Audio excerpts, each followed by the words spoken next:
Om Shanti.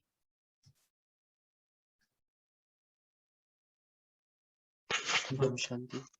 Today's chapter is the Pandavas and the Kauravas.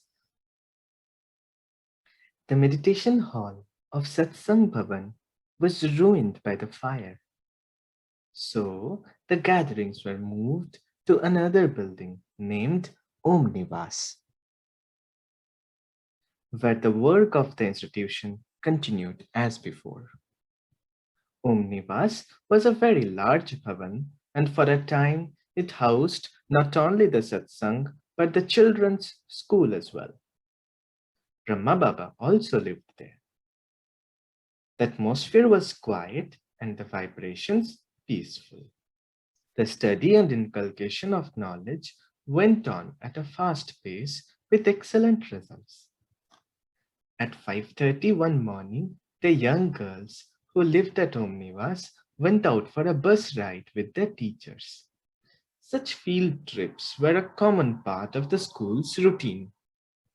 But on this occasion, while the girls were out, the followers of the anti-party arrived and surrounded the building.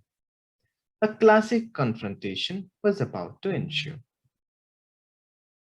The anti-party had been considering, ever since their attempted arson, what approach might have better success.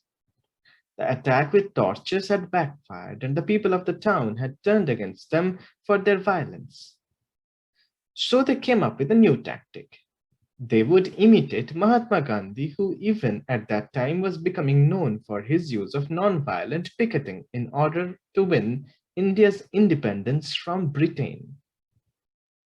To use such an approach in these circumstances against a spiritual gathering which was harming no one and was itself teaching the highest ideals of nonviolence was a deep irony.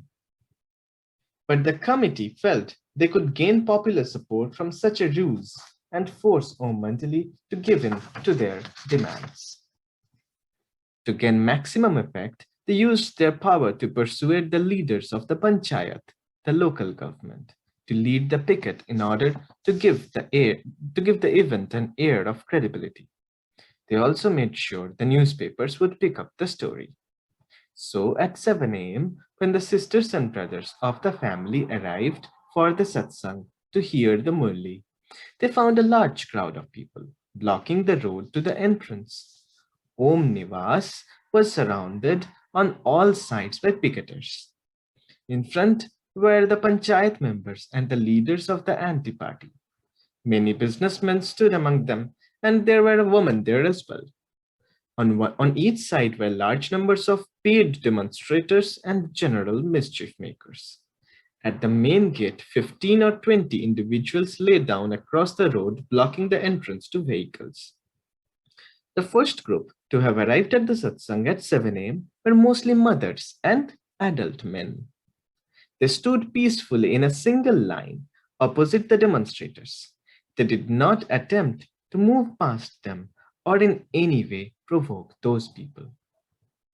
Non-violence would be met by non-violence, just as violence had previously met by non-violence.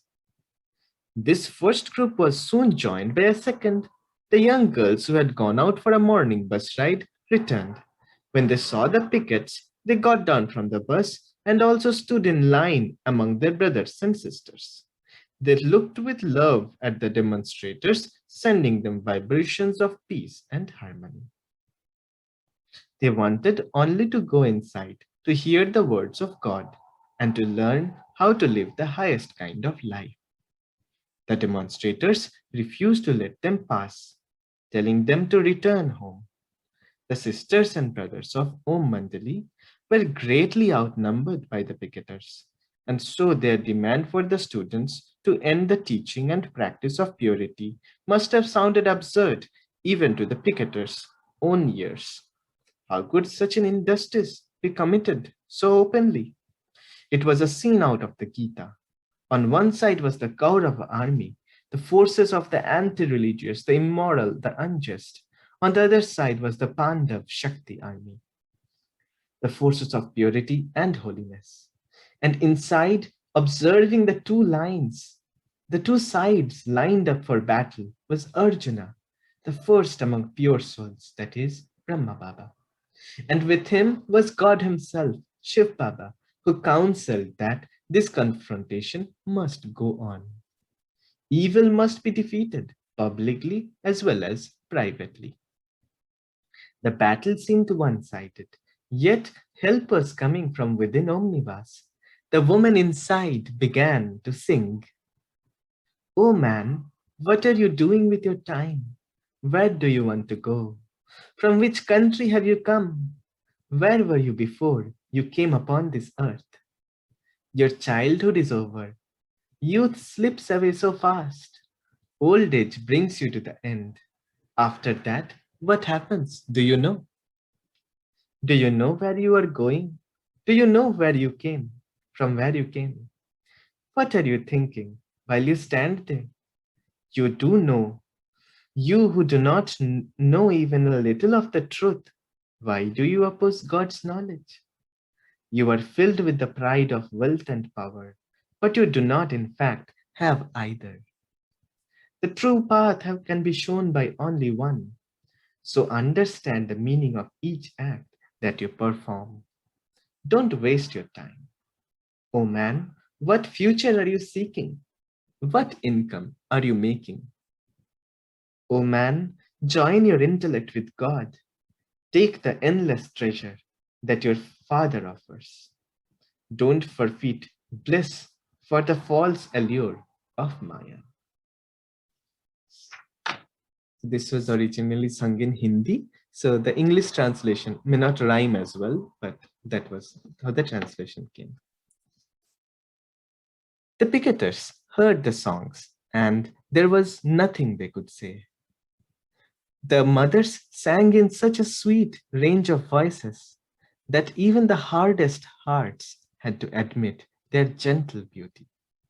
And the little girls who stood in the line outside, wearing their uniforms, who stood in the line outside, wearing their uniforms and shining with yoga power, who could look at such souls and see the enemy. Who could look at such souls and see an enemy? Who could look this pure, who could look these mothers in the eye and consider as evil their desire for purity?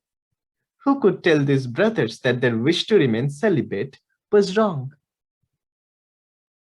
Both sides stood their ground. The pickets, because they were under obligation or were being paid, the sisters and brothers of Om Mandali, because nothing could keep them from being with God. Time passed. Soon the whole city became aware of this confrontation, and crowds of curious onlookers arrived to observe. Everywhere the question was debated, who will win this battle of wills? As the news of the picketing spread throughout the town, it reached even the ears of those girls and women who were locked in their rooms by their families. And somehow, even those who were locked in with 10 locks found a way to escape. Using all of their tricks and with Shiv Baba's help, they managed to get out of their houses and run to Omnibus. One of those who escaped her house arrest was Gopi, who was the granddaughter of a famous businessman. The story of Gopi's visions was told earlier. Now she ran to join her sisters in need.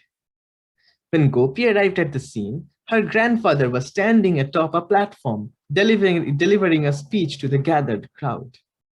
He loudly praised the picketers for having the courage to keep their daughters locked away, despite the seeming harshness of such a measure, since it was for the girls' own good.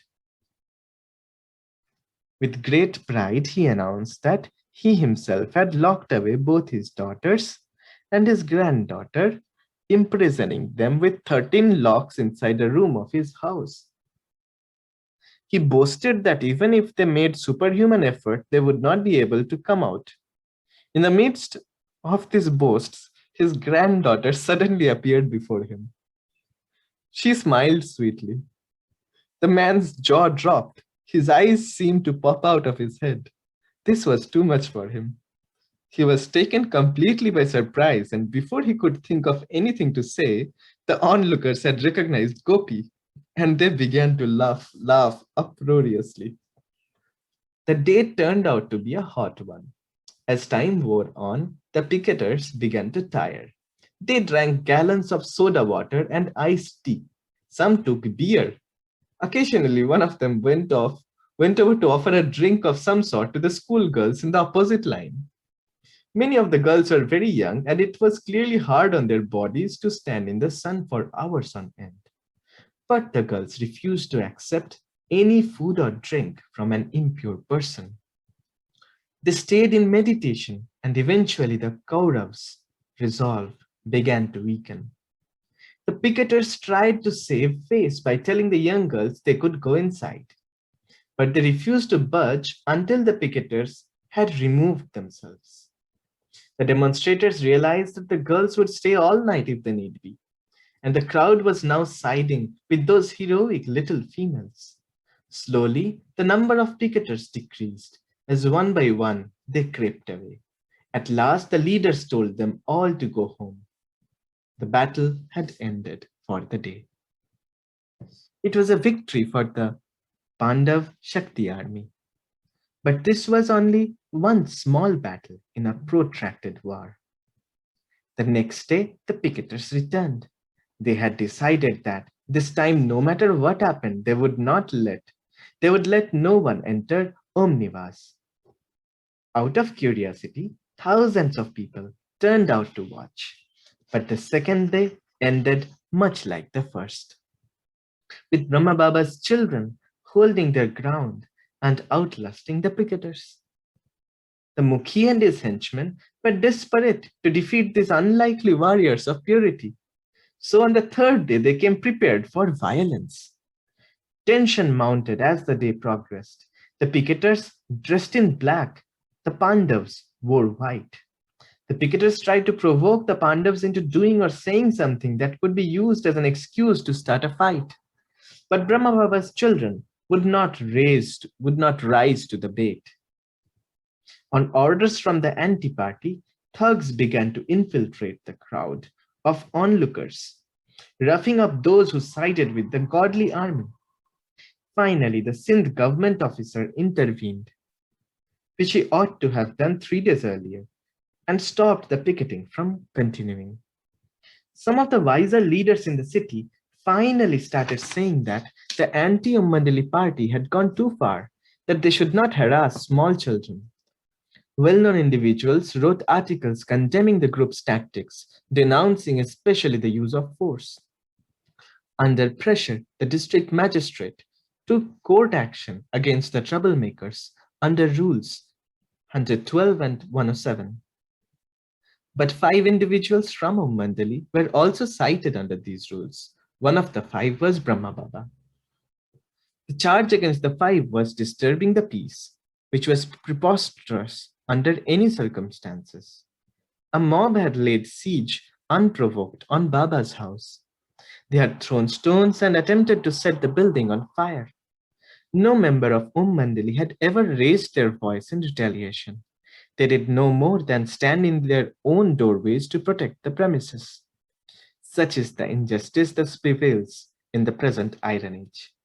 Innocent victims are punished along with the perpetrators of the harm. Of course, the Mandali case was appealed. The decision was written by a High Court judge and the members of the Judicial Commission. The district magistrate's decision against Mandali and his flimsy arguments were stringently criticized. The opinion concluded that the law had been wrongly applied. Mandali had simply been working according to its religious beliefs in a peaceful manner, the opinion stated. It was the others who had broken the peace. And if the lower court's ruling was allowed to stand, the opinion noted, then social reformers everywhere would be severely threatened. In short, the government finally admitted that no crime had been committed by Mandali. They had been unjustly harmed and were innocent of any wrongdoing. The next chapter is God, the Destroyer of Obstacles. For the sake of restoring a peaceful atmosphere, Brahma Baba relocated the satsang to Karachi. Mandali informed its members that It would be allowed to stay at the new location only if they brought specific letters of permission from the heads of their households. A number of sisters and brothers obtained such letters immediately and moved to the new city to be with Brahma Baba. Eventually, most of Brahma Baba's children had found a way to get there. Brahma Baba made all the arrangements for their stay in Karachi. He purchased 5 bungalows in a secluded and peaceful area. The bungalows were named Baby Bhavan, Boys Bhavan, Prem Bhavan, Radha Bhavan, and Om Nivas. The school was reopened almost without a break, and the daily program for children went on much as before. But now they awoke earlier at 3:30 a.m., sitting in a peaceful samadhi for an hour, and then discussed the deep subjects of God's knowledge. Worldly subjects began after breakfast. One day, the children's yoga power was put to the test by an accident. Many of the young girls had been traveling by bus when a tire blew. The driver lost control and the bus turned over. Nearly all the girls were injured. Passers-by ran to the scene. They expected the children to be shrieking, moaning, crying for their parents. But the girls made not even a sound. Neither did they weep. No sign of the slightest anxiety could be seen on their faces. They had automatically gone into deep meditation. When people asked how they felt, they answered simply, I am a soul, I am peaceful. Ambulances took them to the hospital. Some were given first aid and released. Those who were more seriously injured were admitted for treatment. One young girl even had an arm severed in the accident, broken in the accident, but was quite calm and unaffected. The doctors and nurses were amazed at the extraordinary mental balance of these children. Not a trace of unhappiness crossed their faces, nor did they utter a single complaint. One girl, the least injured, went to tell Brahma Baba what had happened. He too remained completely calm and detached. All right, daughter, he said, whatever was destined has happened. I will come to the hospital. First, he went to the scene of the accident, then on to the hospital, where he greeted all his children, checking their mental state as well as their physical condition. By his smile and his sweet words, he reassured them all. Brahma Baba saw that each was soul conscious, peaceful, and unconcerned about pain. They had acquired much yoga power in a short time. This was published in the newspapers and became a topic of conversation throughout India. How even small children, by practicing Raj Yoga, could experience great pain without losing their equanimity. Om Shanti.